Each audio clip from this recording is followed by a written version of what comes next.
जय हिंद प्यारे विद्यार्थियों, स्वागत है आपका एक ही लक्ष्य कंपटीशन एकेडमी में। मैं विनोद परमार आप सभी का हार्दिक स्वागत करता हूं। विद्यार्थियों, जैसा कि आप सब जानते हैं, अग्निवीर जो बच्चे हैं अग्निवीर की तैयारी कर रहे हैं, उनका एग्जाम अभी होने वाला 15 अक्टूबर को। तो उसी एग्जाम को देखते हुए मैं आपके लिए भारतीय संविधान से संबंधित कुछ प्रश्न लेकर आया हूँ। देखिएगा, संविधान के प्रश्न बहुत ही महत्वपूर्ण प्रश्न जो कि आपकी परीक्षा में बनने वाले हैं। देखिएगा, सबसे पहला प्रश्न बनेगा कि भारतीय संविधान जो बना आपका, वो किस मिशन की सिफारिश पर बना। यानी कि संविधान जब बना तो किसने कहा, किसने सलाह दी होगी। तो आपको पता होगा 1946 में, आजादी से पहले अंग्रेजों का भारत में शासन था। आपको पता है, तो अंग्रेजों की सरकार ने 3 लोगों को भारत भेजा था। उसे नाम दिया था कैबिनेट मिशन। क्लियर ना? तो कैबिनेट मिशन 1946 में आया था, उसकी सिफारिश पर भारत में संविधान बना। पहली बात, संविधान सभा गठन किया गया, मतलब है ना।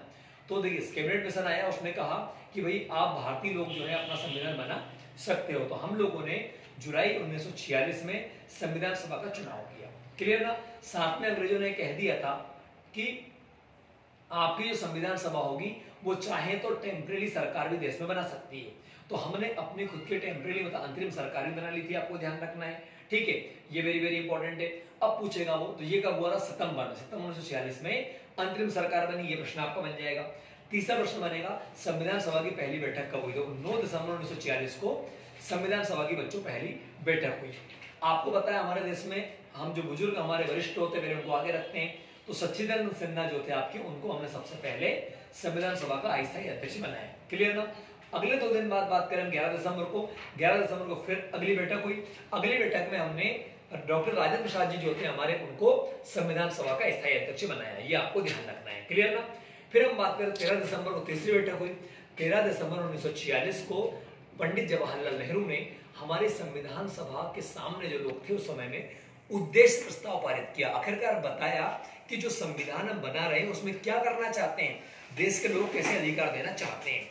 तो उद्देश्य प्रस्ताव किसने पारित किया? जवाहरलाल नेहरू ने। आपको ध्यान रखना है। क्लियर ना? फिर उसने पूछा संविधान को बनने में समय कितना लगा। तो प्यारे बच्चों, संविधान को बनने में समय लगा था वो 2 वर्ष 11 महीने 18 दिन का समय लगा था। वेरी वेरी इंपॉर्टेंट है। फिर पूछा संविधान बनकर तैयार कब हुआ? तो 26 नवंबर 1949 को हमारा संविधान बनकर तैयार हो गया। आगे हम बात करते हैं तो 24 जनवरी 1949 को, क्लियर ना, ध्यान रखिएगा। तो संविधान दिवस कब मनाते हैं हम लोग? 26 नवंबर को मनाते हैं। तो 26 नवंबर को विधि दिवस या संविधान दिवस के रूप में मनाया जाता है। आगे बात करते हैं हम लोग तो 24 जनवरी 1950 को संविधान सभा की अंतिम बैठक हुई।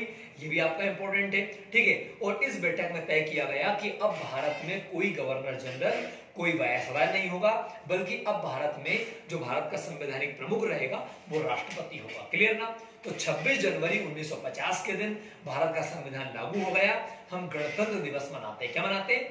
भारत एक गणराज्य है। देखिए, भारत एक लोकतांत्रिक देश तो है, लेकिन साथ में गणराज्य भी भारत है आपका। सर, इसका मतलब क्या समझ में नहीं आया? देखिएगा, हम जनता अपने लोगों को, अपने मतलब जो हम जो शासन करते हैं उनको हम चुनते हैं, वोट डालते हैं। तो हम वोट डाल के अपने जो है विधायक को, अपने सांसद को, अपने जो है सरपंच को चुनते हैं, ठीक। तो हम हो गए लोकतांत्रिक। क्या हो गए बताएं? लोकतांत्रिक। लेकिन हमारे देश का जो राष्ट्रपति है, ठीक, उसको भी चुना जाता है, मतलब उसको भी वोट डाला जाता है, ना कि वो अनुवांशिकी परिवार से आता है। जैसा कि आप देखेंगे इंग्लैंड में, ब्रिटेन में, यूके में देखेंगे तो वहां पर जो है राष्ट्रपति वंशानुगत चलता है, जबकि हमारे देश में हर 5 साल में राष्ट्रपति का चुनाव होता है। राष्ट्रपति को हम लोग भले वोट न डालते हो, लेकिन हमारे द्वारा चुने गए जो विधायक है, सांसद है, वो लोग वोट डालते हैं, निर्वाचित। ये आपको ध्यान रखना है। तो क्लियर ना? तो पूछेगा वो कि राष्ट्रपति का निर्वाचन कौन करते हैं? तो बच्चों, राष्ट्रपति का निर्वाचन जो करते हैं वो कौन? निर्वाचित सांसद और निर्वाचित विधायक जो होते हैं आपके भारत के, वो राष्ट्रपति को वोट डालते हैं। वेरी वेरी इंपॉर्टेंट है। क्लियर ना? तो मुझे उम्मीद है कि इस छोटे से वीडियो में आपको जो बेसिक्स है आपका वो क्लियर हुआ होगा। देखिएगा, एक बात और बता देता हूं मैं आपको, हमारे संविधान में टोटल 22 भाग है, 395 अनुच्छेद है और 12 अनुसूचियां है। जब संविधान आपका बना था तो उस समय 395 अनुच्छेद थे, 22 भाग थे, लेकिन अनुसूचियां केवल 8 थी। क्लियर ना? संविधान की जो 8वीं अनुसूची है वो हमारी भाषाओं से संबंधित है। वेरी वेरी इंपॉर्टेंट है। वो पूछेगा कि भारत में राज्य की भाषाएं कितनी है? तो 22 है। ये आपको ध्यान रखना है। क्लियर ना? ठीक। तो इस प्रकार से आपको चीजें समझ में आ गई होगी, ठीक है ना? ठीक। मैं उम्मीद करता हूं कि आपको समझ में आया होगा। कम समय में हमने ज्यादा से ज्यादा चर्चा करने की कोशिश की है, ठीक। और भी आपको लगे तो आप कुछ बताइए, कमेंट करिएगा। धन्यवाद। जय हिंद, जय मां भारती, जय श्री राम।